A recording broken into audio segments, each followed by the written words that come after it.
Clase virtual 3. En este caso vamos a hablar al respecto de las finanzas públicas. Las finanzas públicas constituyen en su aspecto central o para definir y tipificar las mismas un sistema económico. Cuando el Estado se apropia de los recursos materiales necesarios para satisfacer las necesidades colectivas o públicas, la calificación de estas necesidades es el resultado de una decisión política que se expresa en un documento público llamado presupuesto. En sus orígenes, el presupuesto no fue otra cosa que un acto esporádico de la autoridad con autorización para controlar al rey, tarea que luego quedó sumergida en la creciente actividad parlamentaria surgida a partir de la práctica presupuestal. Con el desarrollo de esta práctica, el presupuesto adquirió una proyección inusitada que lo ha convertido en el resguardo del proceso o en la toma de decisiones más importantes del Estado, lo cual le confiere una naturaleza eminentemente política.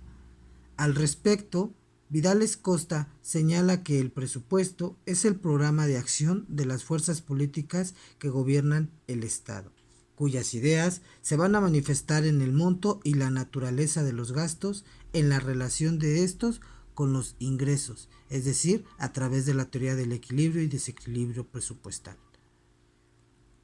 Gerloff, uno de los más importantes teóricos contemporáneos de la ciencia financiera, decía que el punto de partida de toda consideración económico-financiera consiste por consiguiente en la cuestión económico-estatal y económico-política, de saber que parte de los recursos disponibles en una economía debe ser utilizada para satisfacer las necesidades públicas. Y agregaba, la construcción del correcto sistema de necesidades, pues de eso es que se trata. Es la tarea eminentemente política. La justificación teórica de la manera de realizar debía ser proporcional en cada época, es decir, a la vez como una fundamentación ideológica. La tarea sobre el fin y las funciones del Estado simultáneamente se trata aquí por igual de la determinación de un volumen y de un empleo de las necesidades públicas. Los partidarios de las concepciones liberales en materia financiera coinciden en que este aspecto es el sentido en el que cabe atribuir a la sanción parlamentaria el presupuesto en concreto, es decir, con la triple pregunta para la cual ese acto está llamado a suministrar una triple respuesta. ¿Cuánto debe de gastar el gobierno? ¿En qué debe de gastar el gobierno? ¿Y cómo debe financiarse dicho gasto? Se advierte entonces el aspecto que parece más importante en torno al presupuesto, es decir, su naturaleza de decisión política mediante procesos jurídicos que le suministran la legitimidad necesaria a un Estado de Derecho. En el modelo de la economía del mercado mexicano, la transparencia y equilibrio de las finanzas públicas fueron elevados a categoría de supremo interés protegido. Esta premisa ha sido claramente expuesta en informes de gobierno de administraciones públicas pasadas, y al respecto podemos encontrar lo siguiente, que la estabilidad macroeconómica se funda en la corrección estructural de desequilibrios fiscales y monetarios. La adecuada formulación ordena ejecución de las políticas de ingresos y gastos públicos, permitiendo reducir el déficit que resulta para poder propiciar resultados superávicos. Respectivamente, dichos resultados no incluyen los recursos provenientes de la privatización de empresas públicas. Es así que se procura cumplir con la meta de lograr un presupuesto equilibrado y por tercer año consecutivo no se debe de registrar el déficit fiscal. La eliminación del déficit se logra mediante la corrección estructural de las finanzas públicas. El equilibrio fiscal es sostenible en un futuro y el gobierno debe dejar de absorber el ahorro de la sociedad, consolidando la estabilidad macroeconómica y liberando recursos para financiar proyectos productivos de los particulares. Es por lo anterior que las finanzas públicas se apoyan en ciertos instrumentos de política fiscal, es decir, la ley de ingresos y el presupuesto de egresos de la Federación son los instrumentos jurídicos para la ley y así poder determinar dichas cuestiones.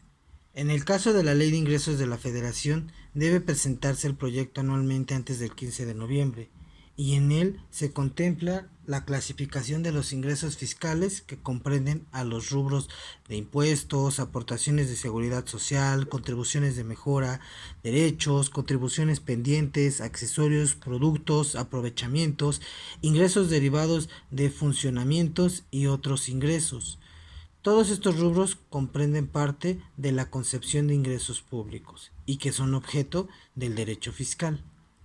Por otra parte, las características jurídicas del presupuesto consisten en la competencia exclusiva del Estado para su formulación, aprobación y ejecución, en un principio de legalidad tanto en materia de gastos como de ingresos, en la anualidad del presupuesto, característica que une a una anualidad de los impuestos, la naturaleza jurídica compleja que se deriva precisamente de una ley material o formal, o a través de un acto administrativo aprobado por el Congreso de conformidad con nuestra Carta Magna.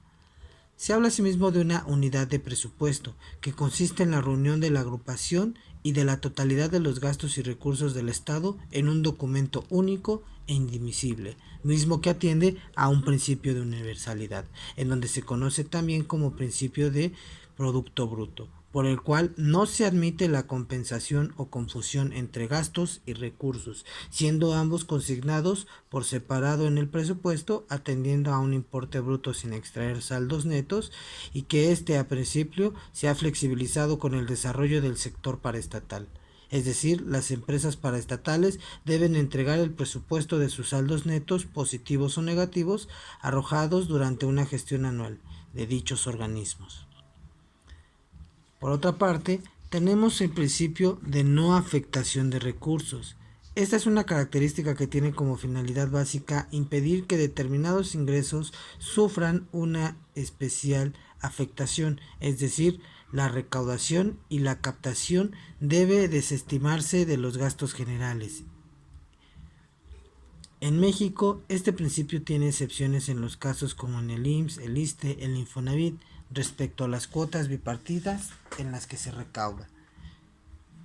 Por otra parte, cabe especificar los gastos. Como una facultad del Congreso, este principio impone al Ejecutivo la limitación del gasto público, esto es, el Ejecutivo está obligado a realizar erogaciones sancionadas de acuerdo con las especificaciones del gasto, detallados en el documento presupuestario, aprobados por el Congreso o Parlamento, y es un privilegio constitucional reconocido en todo el derecho presupuestario y económico comparado, del cual gozan únicamente los parlamentos. En México, el artículo 74 constitucional prohíbe las partidas secretas a excepción de aquellas que se consideren necesarias con ese carácter para el mismo presupuesto. Posteriormente, el presupuesto, como un instrumento jurídico económico, se compone comprendiendo 4 fases o etapas. La primera, de preparación o elaboración, la segunda, de sanción o aprobación, una tercera, de ejecución y una cuarta, de control. En México, la Constitución ha dividido la competencia al respecto en 2 fases esencialmente políticas, es decir, el Ejecutivo Federal prepara y presenta el proyecto de presupuesto y posteriormente la Cámara de Diputados lo aprueba y lo controla, a través de un control político que ejerce al examinar, revisar, aprobar y posteriormente a dar cuenta y solicitar cuenta de la misma. Pero, ¿de dónde nace precisamente toda esta dinámica de las finanzas que se desprende o que se traduce en el presupuesto? En México, al menos, para el caso de los artículos 74 y 131, facultan al Ejecutivo Federal para preparar y presentar dicho proyecto de presupuesto, es decir, la Ley de Ingresos de la Federación y del Departamento del Distrito Federal, hoy Ciudad de México. Anualmente, en fechas precisas. Esta función la cumple precisamente a través de una secretaría hacendaria. La presentación técnica del proyecto de presupuesto debe efectuarse por escrito y con apego a ciertos artículos presupuestarios. Por ejemplo, por mencionar algunos, el artículo cuarto de la Ley de Presupuestos, Contabilidad y Gasto Público señala que la programación del gasto público federal se basará en directrices y planes nacionales de desarrollo económico y social que formule el Ejecutivo Federal por conducto de la Secretaría de Hacienda y Crédito Público. Esta misma ley en su artículo 13 nos dice que el gasto público federal se basará en presupuestos que se formularán en apoyo a programas que señalen los objetivos, metas y unidades responsables de su ejecución. Los presupuestos se elaborarán para cada año de calendario y se fundamentarán en costos. Por último, el artículo 17 de la ley señalada menciona que para la formulación del proyecto de presupuesto de egresos de la Federación, las entidades deben quedar comprendidas en el mismo y elaborarán sus anteproyectos de presupuestos con base en los programas respectivos. La ley en cuestión consta de 4 capítulos, en los que reglamenta las etapas teóricas observadas en todo presupuesto. En el capítulo primero se determina su contenido, sus bases y la competencia de los órganos administrativos que intervienen en los diversos aspectos relacionados con el gasto público. En el segundo, regula la preparación de la iniciativa anualmente presentada ante la Cámara de Diputados. En el tercero, se instituye cómo ha de ejercerse el gasto público. Y finalmente, en el cuarto, se señalará el sistema de contabilidad que sirve de base a cuenta pública y que debe de elaborarse anualmente por medio de la Secretaría de Hacienda y Crédito Público, fundamentando así la participación de las finanzas públicas y su desenvolvimiento. Para esta sesión, la actividad de esta semana consiste en realizar un cuadro comparativo sobre la participación del Estado en las finanzas públicas, la cual te permitirá identificar el fundamento con el cual actúa la autoridad en la materia.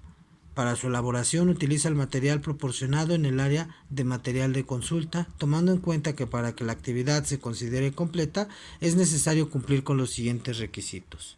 En primera instancia, la carátula. Posteriormente, el cuadro comparativo, mismo que deberá contar con los siguientes apartados. 1. Que nos hable sobre las facultades del Congreso de la Unión en la materia económica. Y en segunda instancia, aquel que nos hable sobre las facultades del Ejecutivo Federal en materia económica, mismas que se pueden desprender de nuestro ordenamiento constitucional.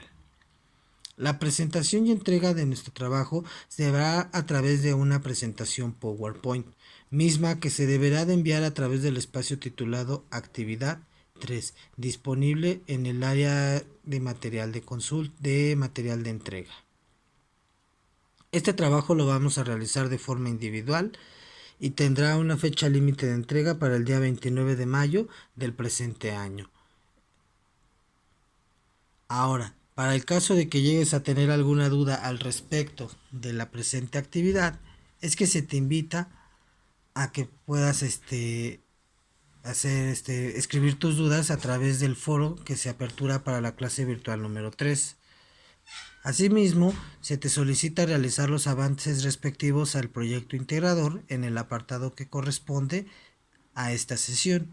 Y por último, se te invita a que estés al pendiente sobre la videoconferencia que se llevará al respecto de esta sesión, la misma que tendrá lugar de 9 a 8 horas el día 22 de mayo.